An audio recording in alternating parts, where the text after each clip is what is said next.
chẳng nè đại miên phành hạc soi đầm rong nốt vì tranh nhà cá rạo dương đằng mồn thì mùi trường kia nó cứ cầm làng mà hàm mốc hàm đáy hàm chướng và nè chừng ngứ quạt chập đám đọ đằng hàm khay khay hơi như cười từng nôm quạt phải pó mà tàu chia lõ rồi tàu chia po có hòm chá ní chia rướm đáy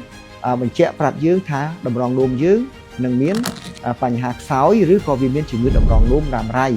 Từng đó con mà sao đàn là chuyên đi lịch 4 rồi bộ môn nuôi khởi ở thai pram prophet chui chùm rối propon cà phê riêng cài cọ má ở cành tay rắn mòm. Bạn mua được dạng ní miền nè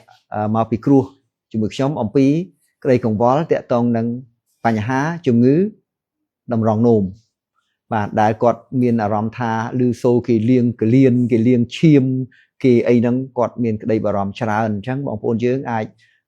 đạp tới hay nâng đằng thàខ្ញុំនឹងរៀបរាប់ខ្លីៗឲ្យបងប្អូនយើងបានយល់ជ្រាបថាតើបញ្ហាអស់ហ្នឹងតម្រាំតែយើងដល់ទៅលៀងឈាមហ្នឹងតើវាមានឆ្លងកាត់អ្វីខ្លះបាទហើយសញ្ញាអីខ្លះអាការៈអីខ្លះដែលប្រាប់យើងថាយើងមានបញ្ហាខ្សោយតម្រងនោមបាទអញ្ចឹងអ្នកដែលមានបញ្ហាអស់នេះអាចស្ដាប់ទៅដឹងហើយអញ្ចឹងអ្នកដែលមានបញ្ហាខ្សោយតម្រងនោមវាចេញអាការៈឲ្យយើងដឹងមុន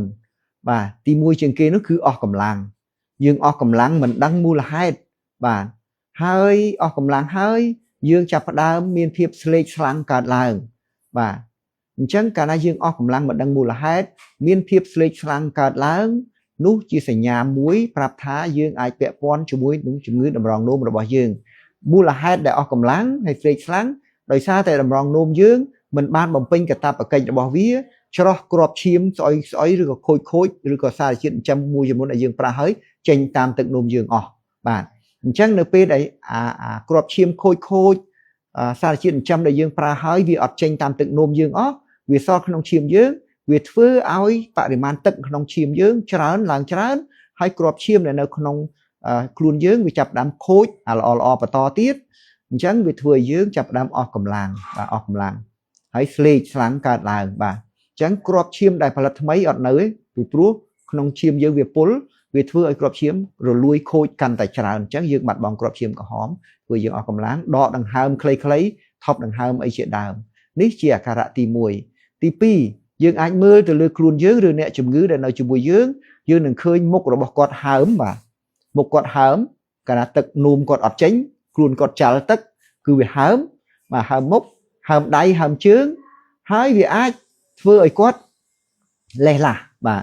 អញ្ចឹងទាំងអស់នេះវាអត់មែនកើតភ្លាមទេវាកើតយូរម្ដងតិចអញ្ចឹងបើសិនជាយើងមានអាការៈបែបហ្នឹងយើងក៏ទៅជួបគ្រូពេទ្យទៅបាទគ្រូពេទ្យនឹងជួយរកយើងថាអាហ្នឹងវាមកពីមូលហេតុអីអញ្ចឹងណាបាទហើយចំណុចបន្ទាប់ទៀតបាទតកតងនឹងអាការៈពាក់ព័ន្ធនឹងជំងឺខ្សោយតម្រងនោមដែរនោះយើងនឹងឃើញ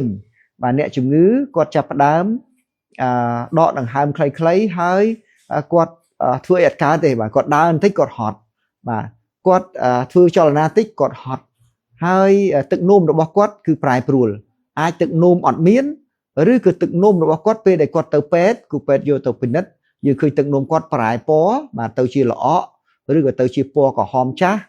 ឬក៏យើងយកទឹកនោមទៅវិភាគគេហៅធ្វើ urine analysis ហ្នឹងយើងនឹងឃើញ protein ធ្លាក់ចុះមកឬក៏អំបិលធ្លាក់ចុះមកច្រើនតាមទឹកនោមនេះជារឿងដែលបញ្ជាក់ប្រាប់យើងថាតម្រងនោមយើងនឹងមានបញ្ហាខ្សោយឬក៏វាមានជំងឺតម្រងនោមរ៉ាំរ៉ៃអញ្ចឹងគ្រូពេទ្យនឹងវិនិច្ឆ័យរោគហើយព្យាបាលឲ្យយើងបាទអញ្ចឹងទាំងអស់នឹងឯងជារឿងដែលបងប្អូនយើងចាំបានហើយយកខ្លួនយើងអ្នកជំងឺនឹងខ្លួនឯងទៅសម្គាល់ហើយទៅជួបគ្រូពេទ្យដែលបានឆាប់រហ័សដើម្បីបញ្ជាហានិភ័យនៅពេលដែលយើងត្រូវការលាងឈាមឬក៏លាងកលៀននឹងជាដើមបាទអញ្ចឹងបងប្អូនយើងស្ដាប់ទៅខ្លីៗទេប៉ុន្តែនេះជាចំណុចដែលបងប្អូនយើងអាចចាប់អារម្មណ៍បានហើយយើងទៅពេទ្យ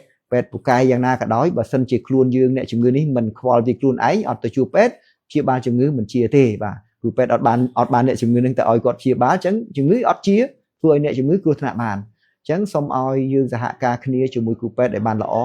នៅពេលដែលយើងបានដឹងពីអាការៈមួយចំនួនរបស់យើងបាទសូមអរគុណ